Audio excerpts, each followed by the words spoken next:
새벽 4시, 도연은 삐걱거리는 손수레를 끌며 좁은 골목을 걷고 있었습니다.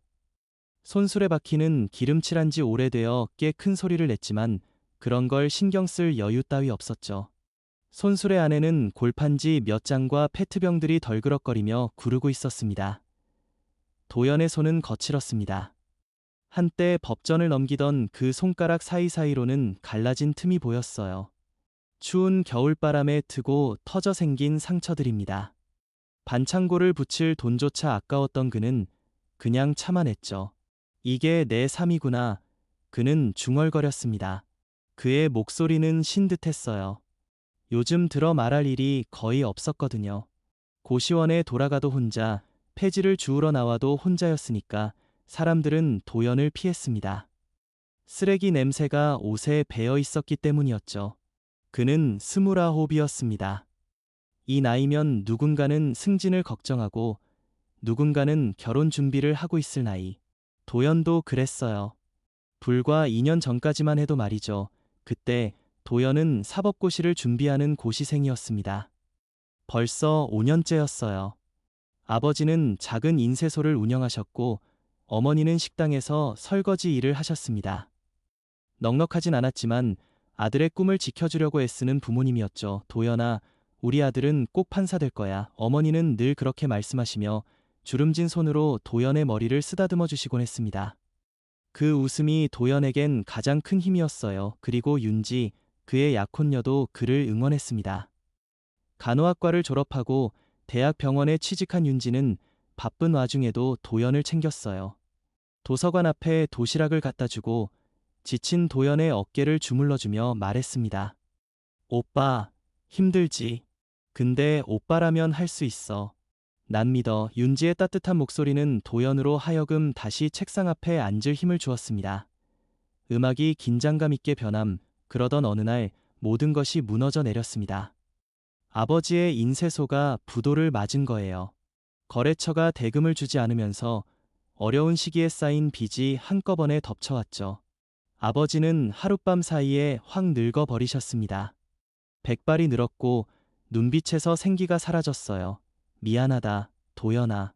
아빠가 무능해서 평생 등을 굽히지 않던 아버지가 아들 앞에서 고개를 숙이는 모습을 보자 도연의 가슴이 무너지는 느낌이었습니다. 그리고 그 다음은 더 큰 충격이었죠. 어머니가 쓰러지신 겁니다. 과로와 스트레스로 인한 뇌출혈이었어요. 어머니는 응급실로 실려가 수술을 받았고 목숨은 건졌지만 왼쪽 팔다리를 제대로 쓰지 못하게 되셨어요. 엄마, 괜찮아요. 걱정 마. 도연은 병상 옆에서 어머니의 손을 꼭 잡았습니다. 어머니는 말을 제대로 하지 못하셨어요. 입이 한쪽으로 돌아가 있었고 눈물만 흘리실 뿐이었습니다. 도연은 그 눈물을 닦아주며 이를 악물었죠. 내가 돈 벌게요. 걱정하지 마세요. 그렇게 도연은 고시를 포기했습니다. 5년 동안 쌓아온 모든 노력과 꿈이었지만 선택의 여지는 없었어요. 병원비가 필요했고 생활비가 필요했습니다. 법전 위에는 먼지가 쌓이기 시작했죠. 일자리를 찾았지만 쉽지 않았습니다. 경력도 스펙도 애매했죠. 사법고시 준비생이라는 이력은 오히려 독이 되었어요. 면접관들은 고개를 저었습니다. 왜 갑자기 포기했죠? 다시 시험 준비하실 거 아닌가요? 도연은 대답할 수 없었습니다. 사정을 설명하면 동정을 받을 것 같았고 그게 더 싫었으니까요. 그는 묵묵히 고개 숙여 나오곤 했습니다. 결국 도연이 선택한 길은 폐지를 줍는 일이었습니다. 자격증도 필요 없고 면접도 필요 없었으니까요. 아버지가 빌려준 낡은 손수레를 끌고 그는 새벽마다 거리로 나갔습니다.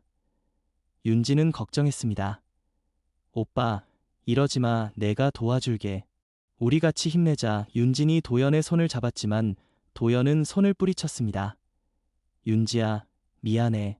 나 이제 너한테 아무것도 해줄 수 없어. 도연의 목소리는 떨렸고 마음속에서 자존심이 무너지는 소리가 들리는 것만 같았습니다. 그런 소리 하지 마. 우리 약속했잖아. 같이 행복하자고. 윤지는 울먹였지만 도연은 고개를 돌릴 수밖에 없었어요. 윤지의 눈물을 보면 자신이 완전히 무너질 것 같았거든요. 그러나 윤지는 떠나지 않았습니다. 오히려 더 가까이 다가왔죠. 그리고 어느 날 윤지가 말했습니다. 오빠, 나 임신했어. 도연은 얼어붙었습니다. 기쁨과 두려움이 동시에 밀려왔어요. 아이를 키울 형편이 안 된다는 걸 알았지만 윤지의 환한 얼굴을 보니 부정적인 말은 할 수 없었습니다. 오빠, 우리 아기 낳자. 같이 키우자. 힘들어도 괜찮아. 우리 셋이서 행복하게 살 수 있을 거야. 윤지는 배를 쓰다듬었습니다. 아직 배가 나오지도 않았지만 그녀의 눈빛은 벌써 엄마의 눈빛이었죠. 도연은 고개를 끄덕였습니다. 그래, 우리 잘해보자. 그의 목소리는 떨렸지만 진심이었어요. 하지만 그 행복은 오래가지 못했습니다. 임신 5개월째 되던 날, 윤지가 배를 움켜쥐고 쓰러진 거예요. 산부인과로 급히 실려갔고 의사는 긴급 수술을 결정했습니다. 태반조 기박리였죠. 수술실 앞에서 기다리는 2시간은 평생처럼 길었습니다. 문이 열리고 의사가 나왔을 때 표정이 어두웠어요. 죄송합니다. 아기를 살리지 못했습니다. 그리고 산모 상태가 급격히 악화됐습니다. 최선을 다했지만 의사의 말이 끝나기도 전에 도연은 주저앉았습니다. 바닥이 차가운 것도 느끼지 못할 만큼 정신이 멍했습니다.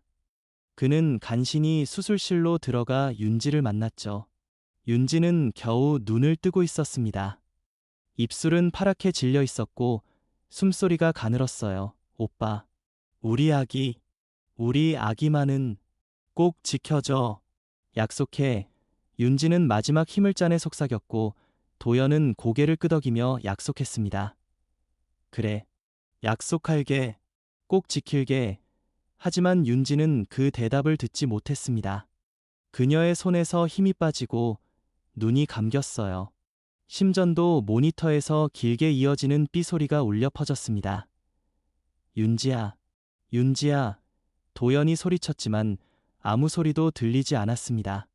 세상이 멈춘 것 같았죠. 나중에 알게 된 건 그것이 의료사고였다는 사실이었습니다. 수술 중 약물 용량을 잘못 계산했고 출혈을 제대로 막지 못했던 거예요. 병원 측은 사과했지만 책임은 회피했죠. 유감입니다만 불가항력적인 상황이었습니다. 병원 변호사의 차가운 말 한마디에 도연은 아무것도 할 수 없었습니다. 법을 배웠지만 그 법은 그를 지켜주지 않았던 겁니다. 그렇게 2년의 시간이 흘렀습니다. 도연은 3평짜리 고시원 방에서 살았어요. 침대 하나, 책상 하나가 전부였습니다. 벽에는 웃고 있는 윤지의 사진이 붙어 있었죠. 도연은 가끔 그 사진을 보며 중얼거렸습니다. 미안해, 윤지야. 아무것도 지켜주지 못했어. 폐지를 주우며 하루하루를 버텼습니다. 돈이 모이면 어머니의 병원비를 보냈죠. 아버지는 요양보호사 일을 하셨지만 여전히 넉넉하지 않았습니다. 도연은 꿈도 꾸지 않았고 미래도 생각하지 않았어요. 그냥 오늘을 살았습니다. 새벽마다 구부정한 등으로 손수레를 끌며 거리를 걷는 그의 모습은 29이라 믿기지 않을 만큼 늙어 보였지만 그는 걸음을 멈출 수 없었습니다. 멈추면 완전히 무너질 것 같았으니까요. 그렇게 또 하루가 시작되는 새벽이 밝아오고 있었습니다. 새벽 5시, 도연은 이면도로의 한 쓰레기장 앞에 멈춰 섰습니다. 상가 건물 뒤편이라 버려진 골판지가 많이 쌓여 있었죠. 손수레를 세워두고 그는 차가운 바람에 목을 움츠리며 쓰레기 더미를 뒤지기 시작했습니다. 입김이 하얗게 나올 정도로 날씨는 춥습니다. 그때였어요. 으앙, 으앙, 어디선가 울음소리가 들려온 겁니다. 도연은 손을 멈추고 고개를 들어 주변을 둘러봤지만 아무도 보이지 않았습니다. 으앙, 으앙, 울음소리가 다시 들려왔어요. 이번에는 더욱 크고 더욱 절박하게요. 도연의 심장이 빠르게 뛰기 시작했습니다. 그는 소리가 나는 쪽으로 발걸음을 옮겼죠. 쓰레기 더미 뒤편, 어둡고 좁은 골목 안쪽에서 울음소리가 계속 흘러나오고 있었습니다. 쓰레기통 옆에 검은 비닐봉지 하나가 놓여 있었어요. 그리고 그 안에서 무언가가 움직이는 게 느껴졌습니다. 설마 도연의 목소리가 떨렸습니다. 그는 무릎을 꿇고 앉아 떨리는 손으로 비닐봉지를 조심스럽게 찢었죠. 봉지가 갈라지자 안에서 작고 파랗게 질린 얼굴이 드러났습니다. 아기였습니다. 갓 태어난 지 얼마 안 된 신생아였어요. 파란색 담요에 쌓여 있었지만 얼굴은 새파랗게 질려 있었고 입술은 보랏빛이 돌아 있었습니다. 작은 손은 추위에 떨리고 있었죠. 도연은 숨을 죽였습니다. 그의 손은 더욱 심하게 떨렸어요. 아기는 힘없이 가늘게 울고 있었습니다. 도연은 본능적으로 아기를 끌어안았습니다. 얼음처럼 차가운 아기의 몸을 자신의 가슴에 꼭 눌러 담요로 싸고 자신의 덜렁거리는 재킷 안으로 밀어넣어 체온을 나눠주려 했죠. 안 돼. 안 돼. 이러면 안 되는 건데. 도연이 중얼거렸습니다. 아기의 울음소리는 점점 작아지고 있었어요. 힘이 빠지고 있다는 증거였죠. 그게 더욱 무서웠습니다. 살아야 해. 제발 살아야 해. 그의 속삭임에 눈물이 흘러내렸습니다. 자신도 모르게 뺨을 적시는 뜨거운 눈물이었어요. 그 순간 그의 귓가에 윤지의 목소리가 울려 퍼졌습니다. 오빠, 우리 아기만은 꼭 지켜줘. 약속해. 중환자실에서 윤지가 그의 손을 잡고 한 마지막 말이었죠. 도연의 눈앞에 윤지의 파랗게 질린 얼굴이 스쳤습니다. 지금 품에 안긴 이 아기처럼요. 아냐. 이번엔 안 돼. 도연은 고개를 저으며 이를 악물었습니다. 이번엔 내가 지킬 거야. 아기를 더욱 꽉안으며 그는 아기의 등을 가볍게 토닥이기 시작했습니다. 윤지가 생전에 말해주던 게 생각났어요. 신생아는 체온 조절을 못해. 따뜻하게 해줘야 돼. 등을 가볍게 두드려주면 안정이 되지. 간호사였던 그녀의 목소리가 지침표처럼 다가왔습니다. 도연은 조심스럽게 아기의 등을 두드렸죠. 조금씩 아기의 울음이 잦아들었고 몸에서 차가운 기운이 조금씩 물러가는 것 같았습니다. 얼굴색도 파랗던 것에서 조금은 살아나는 것처럼 보였어요. 도연은 안도의 한숨을 내쉬었습니다. 하지만 이대로 있을 수는 없었죠. 병원에 데려가야 했습니다. 그는 아기를 꼭 안은 채로 일어섰어요. 손수레는 그 자리에 버려두고 발걸음을 재촉했습니다. 그때 그의 발에 뭔가가 걸렸습니다. 쓰레기 더미 옆에 작은 물건이 떨어져 있었어요. 검은색 가죽으로 된 일기장이었습니다. 낡았지만 고급스러워 보였죠. 표지에는 금박 테두리가 있었습니다. 도연은 무심코 일기장을 주워 들었습니다. 무겁게 느껴졌어요. 안에 뭔가 많이 써져 있을 것 같았습니다. 혹시 이 아기와 관련된 것일까 생각하며 그는 일기장을 자켓 주머니에 넣었습니다. 나중에 확인해야지. 지금은 아기가 먼저야. 다시 걸음을 옮겼습니다. 아기가 살아있다는 증거로 그의 옷깃을 살며시 움켜쥐는 작은 손의 감촉이 전해졌어요. 그 순간 도연의 가슴이 뜨거워졌습니다. 윤지가 배를 쓰다듬으며 웃던 모습이 스쳤죠. 오빠, 우리 아기도 이렇게 잡겠지? 손가락도 이렇게 잡고. 그때의 윤지의 눈은 반짝이고 있었습니다. 하지만 그 아이는 세상에 나오지도 못했고 윤지와 함께 떠나버렸죠. 도연은 눈물을 삼켰습니다. 이를 꽉 깨물었어요. 이번엔 내가 지킬게. 꼭 지킬게. 윤지에게, 그 지켜내지 못한 아이에게, 그리고 지금 품에 있는 이 생명에게 다짐했습니다. 병원 응급실에 빨간 간판이 보였습니다. 도연은 뛰기 시작했어요. 응급실 문을 박차고 들어가며 그는 소리쳤습니다. 살려주세요. 아기입니다. 제발. 간호사들이 달려왔고 아기를 부드럽게 받아갔습니다. 의사가 진찰 후 급하게 말했습니다. 저체온증입니다. 빨리 처치해야 해요. 의사는 아기를 안고 치료실 안으로 사라졌습니다. 도연은 그 자리에 멈춰서서 텅 빈 두 손을 바라만 봤죠. 무릎에 힘이 풀려 벽에 기대 앉았을 때 한 간호사가 다가와 물었습니다. 보호자분이세요? 아기 이름이 어떻게 되죠? 도연은 고개를 저었습니다. 모릅니다. 쓰레기장에서 발견했어요. 간호사의 눈이 커졌고 경찰에 신고해야 한다고 말했죠. 도연은 고개를 끄덕였지만 가슴 한구석이 무너지는 느낌이었습니다. 경찰에 신고하면 아기는 보호시설로 가게 될 테니까요. 그는 손을 펴보았습니다. 아까 아기가 잡았던 그 손이었죠. 아기의 잔류한 따뜻함이 아직도 남아있는 것만 같았습니다. 윤지의 목소리가 다시 들렸어요. 오빠, 우리 아기만은 꼭 지켜줘. 도연은 눈을 감았습니다. 미안해, 윤지야. 그땐 못 지켰어. 그러나 곧 눈을 뜨며 속삭였습니다. 하지만 이번엔 꼭 지킬게. 응급실 복도 끝에서 아기의 울음소리가 작게 들려왔습니다. 살아있다는 증거였죠. 도연은 그 소리를 들으며 주머니 속 일기장의 존재를 다시금 느꼈습니다. 그 작은 가죽 표면이 무겁게 느껴졌어요. 이 아이에게 대체 무슨 사연이 있는 걸까? 도연은 알아내야만 했습니다. 그래야만 이 아이를 진정으로 지킬 수 있을 것 같았으니까요. 아기가 치료를 받는 동안 도연은 병원 복도의 딱딱한 플라스틱 의자에 앉아 있었습니다. 떨리는 손으로 주머니에서 그 가죽 일기장을 꺼냈어요. 검은 표면의 금박 테두리가 형광등 아래에서 희미하게 빛났습니다. 심장이 두근거렸습니다. 숨을 깊이 들이쉬고 그는 조심스럽게 첫 페이지를 펼쳤습니다. 정갈한 필체로 쓰인 이름이 보였어요. 박서영 여자 이름이었습니다. 그 아래 더 작은 글씨로 적힌 메모가 있었죠. 만약 이 일기장을 발견하신 분이 계시다면 제발 진실을 알려주세요. 제 아이를 지켜주세요. 도연의 숨이 막혔습니다. 가슴이 답답해졌어요. 무슨 뜻일까요? 그는 급하게 다음 페이지를 넘겼습니다. 2023년 3월 5일. 오늘부터 장경호 의원님의 비서로 일하게 됐다.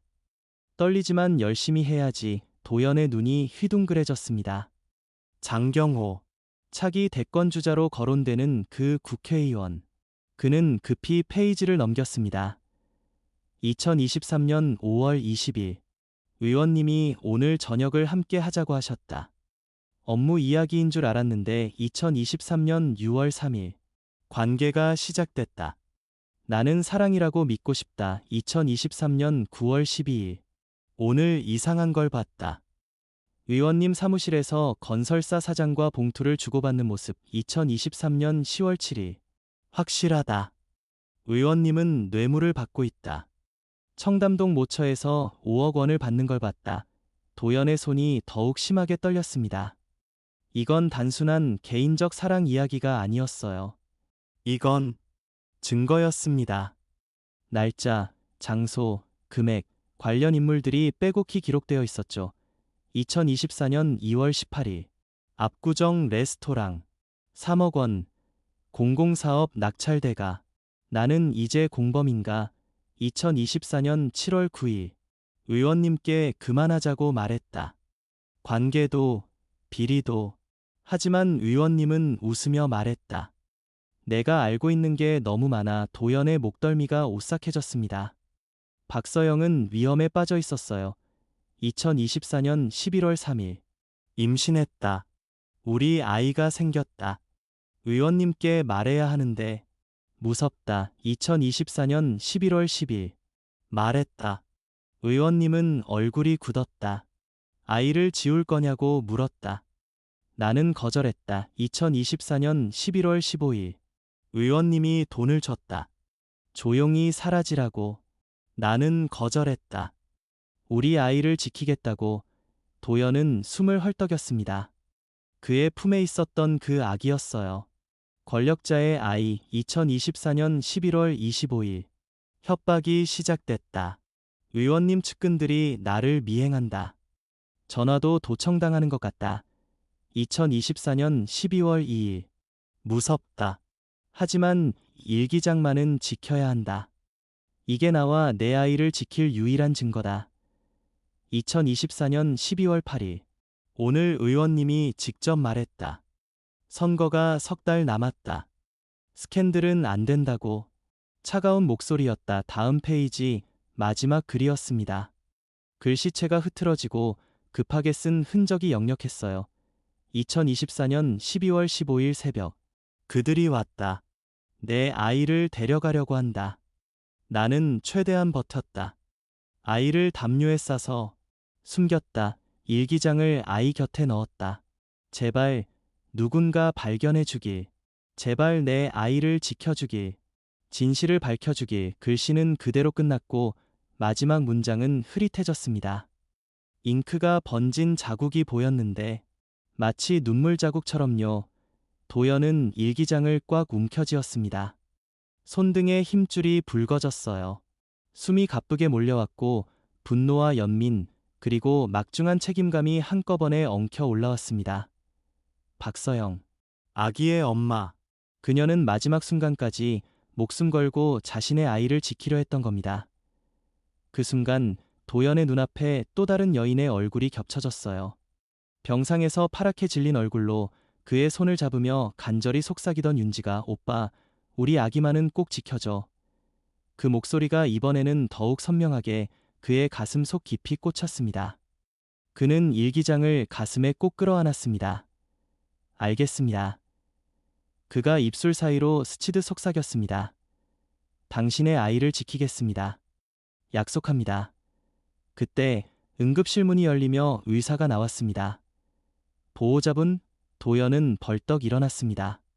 네. 아기는 괜찮습니까? 의사는 안심시켜 주듯 고개를 끄덕였어요. 다행히 큰 문제는 없습니다. 저체온증이 심했지만 빨리 발견해 주셔서 무사해질 수 있었어요. 조금만 더 늦었으면 위험했을 겁니다. 도연은 기다렸다는 듯 허파 깊숙이 가라앉아 있던 숨을 내쉬었습니다. 정말 다행이에요. 의사는 따뜻한 미소를 지었습니다. 제 시간에 발견해 주셔서 감사합니다. 당신이 생명을 구했어요. 아기를 보시겠어요? 도연이 끄덕이자 그는 도연을 치료실 안으로 데려갔습니다. 보온기 안에서 하얀 담요에 쌓인 아기가 잠들어 있었어요. 얼굴빛은 많이 좋아졌고 고르게 숨을 쉬고 있었습니다. 도연이 보온기의 유리를 가볍게 만졌습니다. 따뜻함이 느껴졌어요. 내 엄마가 마지막까지 널 지켰어. 그가 속삭였습니다. 이제 내가 지킬 차례야. 눈물이 또다시 흘러내렸지만 이번에는 닦지 않았습니다. 주머니 속 일기장의 무게가 느껴졌지만 두렵지 않았어요. 법이 그를 지켜주지 못했던 그때와는 달랐습니다. 이번에는 그가 지킬 것이 있었으니까요. 복도 밖에서 경찰의 발걸음 소리가 다가오고 있었습니다. 아기를 발견했다는 신고를 받고 온 것이죠. 도연은 보온기 안에 아기를 마지막으로 바라보며 속삭였습니다. 조금만 기다려. 금방 돌아올게. 그는 응급실을 나와 복도에서 경찰을 기다렸습니다. 손에는 박서영의 생명과도 같은 일기장이, 가슴에는 윤지와의 약속이, 그리고 그를 다시 살아나게 한 작은 생명에 대한 책임감이 가득했습니다. 긴 싸움이 막 시작되었지만 도연은 이번에는 준비가 되어 있었습니다. 며칠 동안 도연은 아기를 고시원 작은 방에서 돌보았습니다. 분유를 타고 기저귀를 갈고 울면 달래는 일이 쉬운 일은 아니었지만 그 어떤 일보다 의미 있는 시간이었어요. 하지만 불안함은 사라지지 않았습니다. 일기장의 내용이 머릿속에서 맴돌았고 그들이 찾아올 거라는 예감은 점점 더 커져만 갔죠. 아기가 잠든 어느 날 밤 도연은 책상 앞에서 다시 일기장을 펼쳤습니다. 스탠드의 희미한 빛 아래 박서영의 필체를 더욱 자세히 들여다보았어요. 2024년 9월 3일. 오늘 또 돈봉투가 왔다. 압구정 레스토랑. 3억 원. 공공사업 낙찰 대가라고 했다. 2024년 10월 12일. 의원님은 정의를 말하지만 뒤에선 더러운 돈을 받는다. 나는 공범이 됐다. 2024년 11월 20일. 의원님 측근이 나를 찾아왔다. 조용히 사라지라고 했다. 아이와 함께 돈을 주겠다고. 2024년 12월 1일. 거절했더니 협박이 시작됐다. 전화로, 문자로, 나와 아이를 해칠 거라고. 도연은 입술을 깨물었습니다. 분노가 치밀어 올랐어요. 2024년 12월 10일. 더 이상 버틸 수 없다. 하지만 일기장만은 지켜야 한다. 이게 증거다. 장경호의 비리, 그의 아이. 모든 진실이 여기 있다. 그리고 그가 가장 두려워했던 마지막 기록들. 2024년 12월 13일. 의원님이 직접 전화했다. 차가운 목소리였다. 선거가 석 달 남았다. 스캔들은 안 된다. 아이는 없었던 일로 하자. 2024년 12월 15일 새벽. 그들이 왔다. 문을 두드렸다. 부수고 들어왔다. 나는 아기를 담요에 싸서 숨겼다. 베란다로 나갔다. 아래는 쓰레기장이었다. 글씨는 여기서 흐릿해졌고 마지막 줄이 보였습니다. 내 아기, 사랑해. 엄마는 끝까지 너를 지킬게. 도연은 일기장을 꽉 쥔 손이 하얗게 질렸습니다. 바로 그날, 그 시간, 그 쓰레기장에서 그는 이 아이를 발견한 거였어요. 박서영은 정말로 마지막 순간까지 목숨을 걸고 아이를 지켜냈던 겁니다. 그때 복도에서 낯선 발소리가 들려왔습니다. 2명, 아니 그 이상인 것 같았어요. 발소리는 무겁고 신속했고 그의 방이 있는 복도 쪽으로 다가오고 있었습니다. 도연은 스탠드 불을 껐습니다. 방 안은 암전이 됐고 오로지 복도 창문으로 들어오는 간간한 가로등 불빛만이 실루엣을 비출 뿐이었죠. 그는 숨을 죽였습니다. 가슴이 마구 두근거렸어요. 발소리가 그의 방 앞에서 멈췄습니다. 똑, 똑 침묵 똑똑똑. 더 거칠게 노크하는 소리. 김도연 씨, 계십니까? 택배요. 목소리는 낮고 차가웠습니다. 택배. 새벽에. 도연은 대답하지 않았습니다. 문손잡이가 살짝 돌아가는 소리가 났어요. 잠겨 있었습니다. 확실해? 여기 맞아? 다른 목소리가 물었습니다. 정보는 확실해. 안에 있을 거야. 도연은 바닥에 엎드려 문 밑 틈새로 바라봤습니다. 검은 정장 바지와 구두 2켤레가 보였어요. 그의 피가 얼어붙는 듯했습니다. 장경호 의원의 사람들이다. 일단 기다리자. 나올 때까지. 발소리가 멀어지며 복도 끝 계단 쪽으로 사라졌습니다. 하지만 그들이 떠난 것은 아니었어요. 대기하고 있는 거였습니다. 도연은 재빨리 몸을 일으켰습니다. 살면서 이렇게 빨리 생각해 본 적이 없었어요. 여기 있으면 안 돼.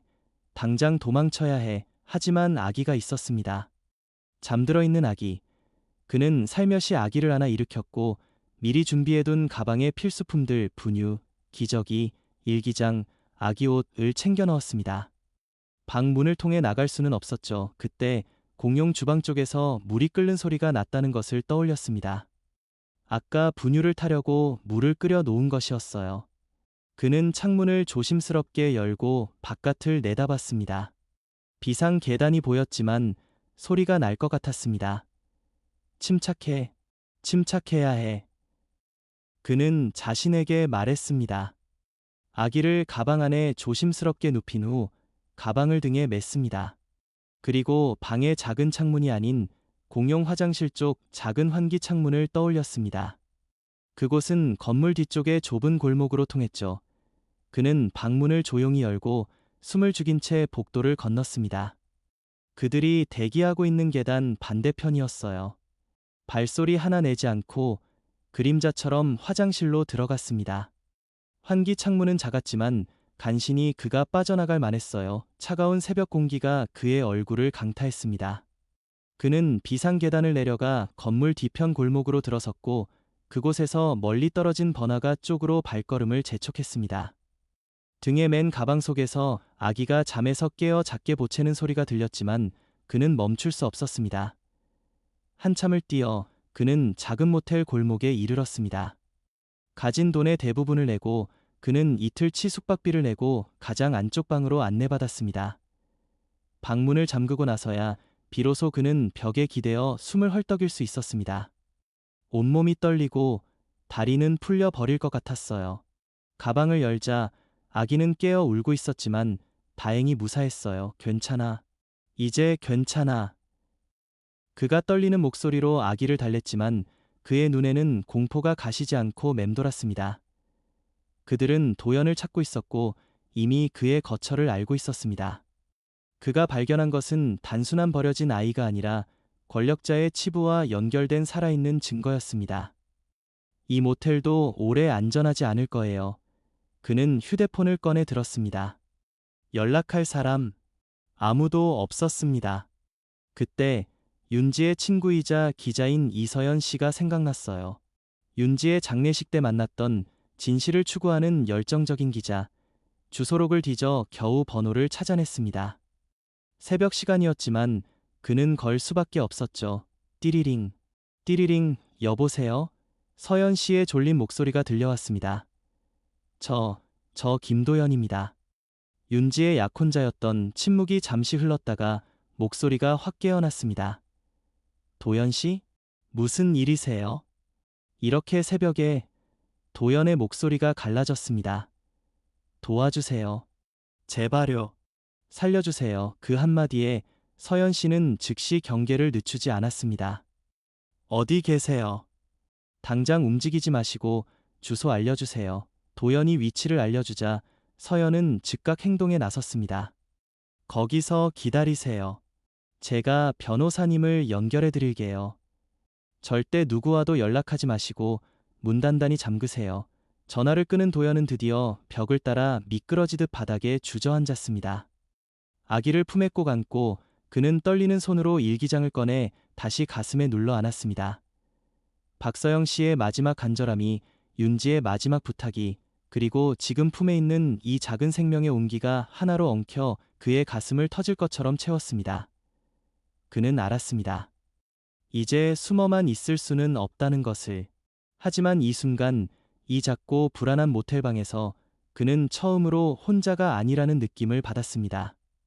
비록 보이지 않지만 그를 도우려는 손이 어딘가에 뻗어 있었다는 것을요. 창 밖으로 새벽이 서서히 밝아오고 있었습니다. 어둠은 겉였지만 진정한 싸움은 이제 막 시작된 것이었습니다. 그는 아기를 바라보며 속삭였습니다. 두려워하지 마. 이번에는 절대 너를 지킬 거야. 도연이 서연에게 연락한 지 몇 시간 후 모텔 방문을 두드리는 소리가 나지 않고 그의 휴대폰에 문자 하나가 도착했습니다. 도연 씨, 저 이서연입니다. 문 앞에 왔어요. 확인해 주세요. 도연은 조심스럽게 문이 투시창으로 밖을 내다봤습니다.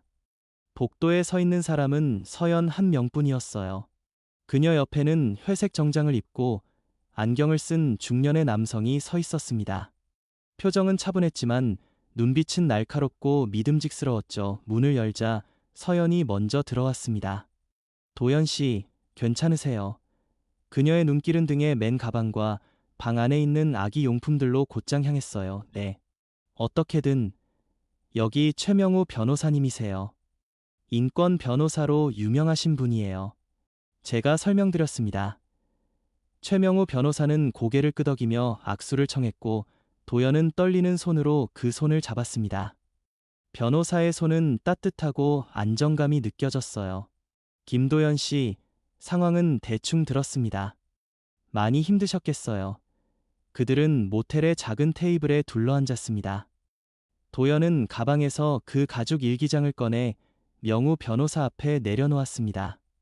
손을 놓기가 아쉬울 만큼 무거운 물건이었지만 이제 이걸 맡길 사람이 생겼다는 안도감도 있었죠. 명우 변호사는 장갑을 끼고 마치 가장 소중한 증거물을 다루듯 조심스럽게 일기장을 펼쳤습니다. 페이지를 넘기는 소리만이 조용한 방 안에 울렸어요. 그의 표정은 페이지를 넘길수록 점점 더 굳어졌고 입꼬리가 내려앉았습니다. 특히 박서영의 마지막 기록들을 읽을 때는 안경 너머로 스쳐 지나가는 분노와 슬픔의 빛이 보이기도 했습니다. 마지막 페이지를 덮고 그는 안경을 벗어 천천히 닦았습니다. 깊은 한숨을 내쉰 후 명우 변호사가 입을 열었습니다. 이건 엄청난 증거입니다. 도연 씨 날짜, 장소, 금액, 만난 사람들, 장경호 의원의 비리가 체계적으로 기록되어 있어요. 그리고 이 아기의 존재와 그 배경. 이 정도면 검찰이 수사를 개시하기에 충분합니다. 서연의 눈이 반짝였습니다. 변호사님, 이걸로 기사를 쓰면 위험합니다. 서연 기자님, 명우 변호사의 목소리가 낮아지고 엄숙해졌습니다. 장경호는 권력자입니다. 돈도 많고 인맥도 넓어요. 이걸 공개하는 순간 우리 모두 표적이 될 수 있습니다. 특히 도연 씨, 당신이 가장 위험해집니다. 그들이 이미 당신을 찾아다니지 않았습니까? 변호사의 말에 도연의 등골이 오싹해졌지만 그는 침대 쪽을 돌아봤습니다. 잠들어 있는 아기의 평온한 얼굴, 작은 가슴이 오르내리는 모습이 보였어요. 그 순간 윤지의 얼굴이 다시 겹쳤습니다. 그리고 박서영이 일기장에 남긴 마지막 눈물 자국도. 도연은 고개를 들었습니다. 목소리는 처음으로 흔들림 없이 낮고 단호하게 울렸습니다. 그래도 해야 합니다.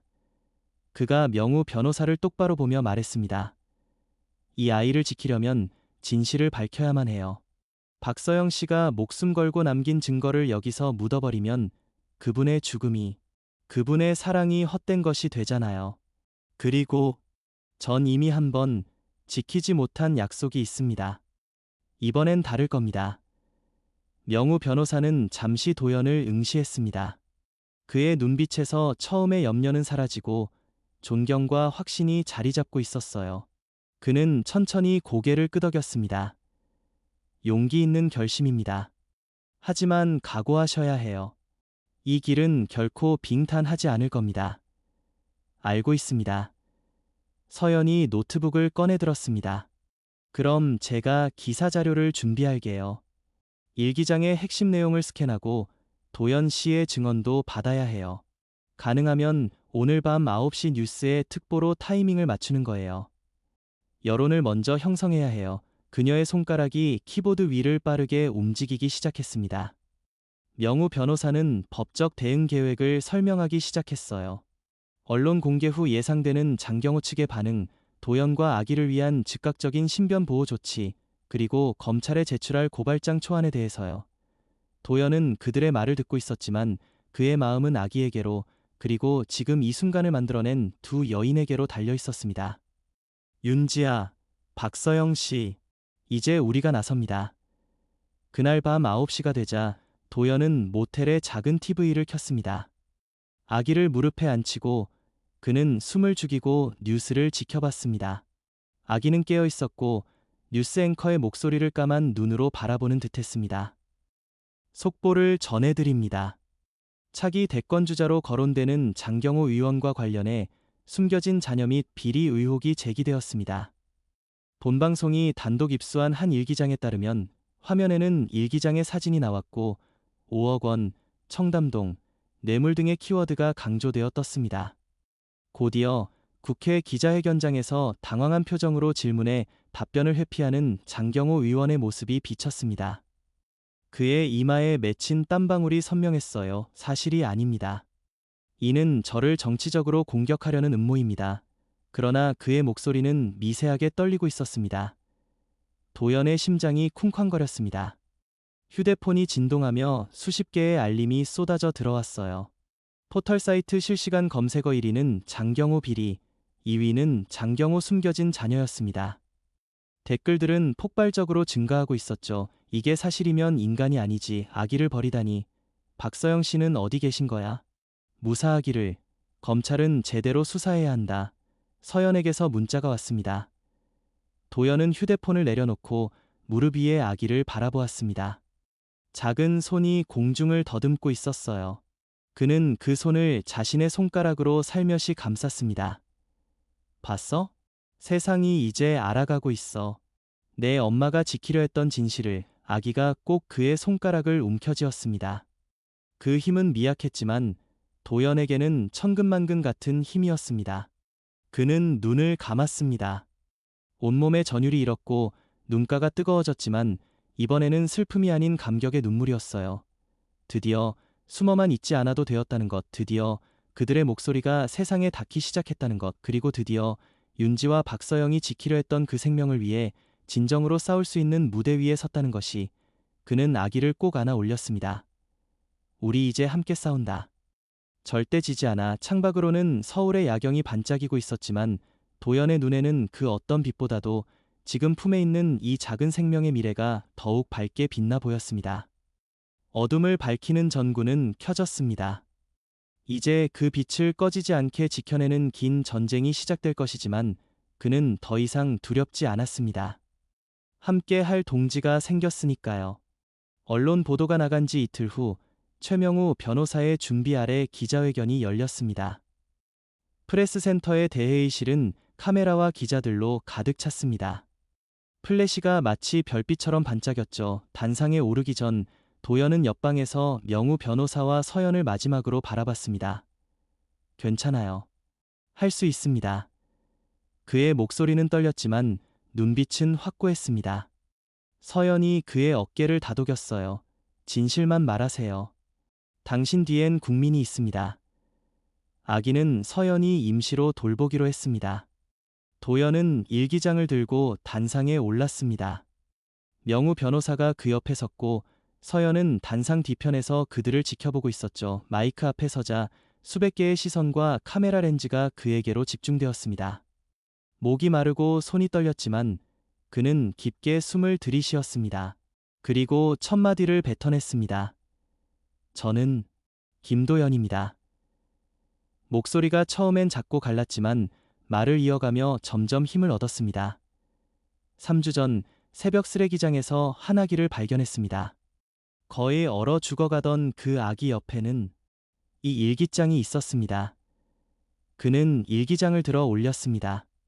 플래시가 폭발적으로 터졌어요. 이것은 박서영이라는 한 여성이 쓴 일기장입니다. 그녀는 장경호 의원의 비서였고 이 아기의 엄마입니다. 회의장이 술렁였습니다. 도연은 진실을 하나씩 그러나 확고하게 이야기했습니다. 장경호 의원의 비리, 박서영과의 관계, 아이의 존재, 그리고 그녀가 받은 협박과 최후의 순간까지 그는 자신의 이야기도 놓치지 않았습니다. 윤지를 잃은 아픔, 법이 지켜주지 못했던 절망, 그리고 쓰레기장에서 아기를 발견했을 때의 충격과 다짐을요. 저는 2년 전 제 아이와 약혼녀를 의료사고로 잃었습니다. 그때 저는 아무것도 지켜내지 못했습니다. 법을 배웠지만 법은 저를 지켜주지 않았죠. 그의 목소리가 떨리고 눈가가 붉어졌지만 그는 고개를 들었습니다. 하지만 이번엔 다릅니다.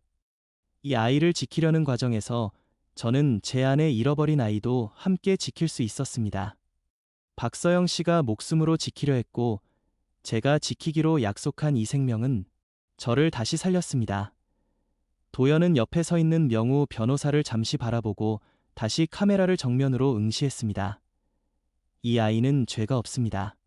하지만 권력의 그림자에 가려 버려졌고 엄마를 잃었습니다. 저는 이 아이를 지키고 싶습니다. 그리고 박서영 씨가 목숨 걸고 남긴 이 진실이 더 이상 묻히지 않도록 만들고 싶습니다. 그는 마지막으로 아기의 사진을 들어 보였습니다.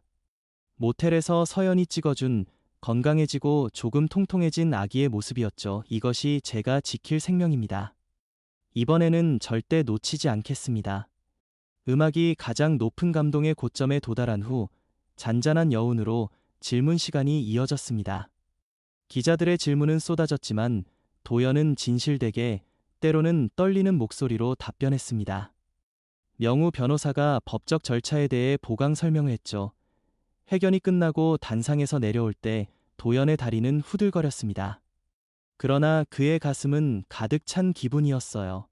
무언가 무거운 짐을 내려놓은 것 같으면서도 동시에 새로운 무거운 책임을 진 것 같은 그런 복잡한 감정이었습니다. 뒷방으로 들어가자 서연이 아기를 안고 기다리고 있었습니다. 아기는 깨어 있었고 도연을 보자 무의식적으로 손을 뻗는 것 같았어요. 잘했어요.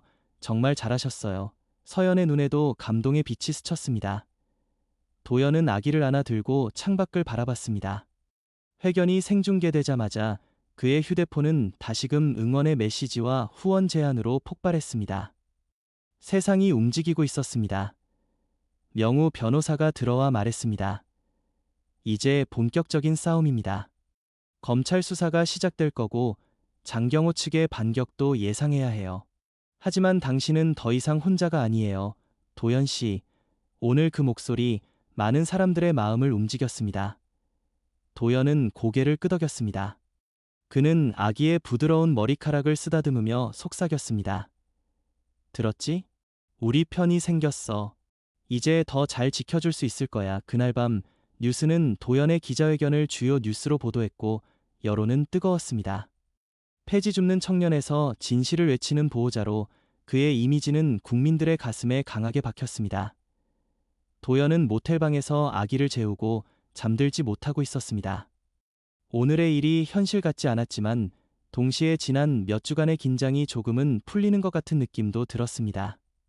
그는 윤지의 사진이 담긴 휴대폰을 꺼내 들여다보았습니다.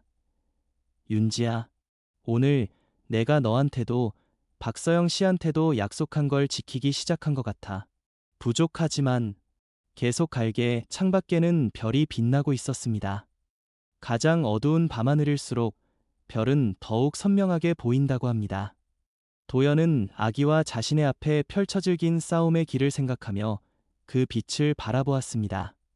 두렵지만 이제 함께 갈 길이 보인다는 것만으로도 그는 걸어나갈 힘을 얻었습니다.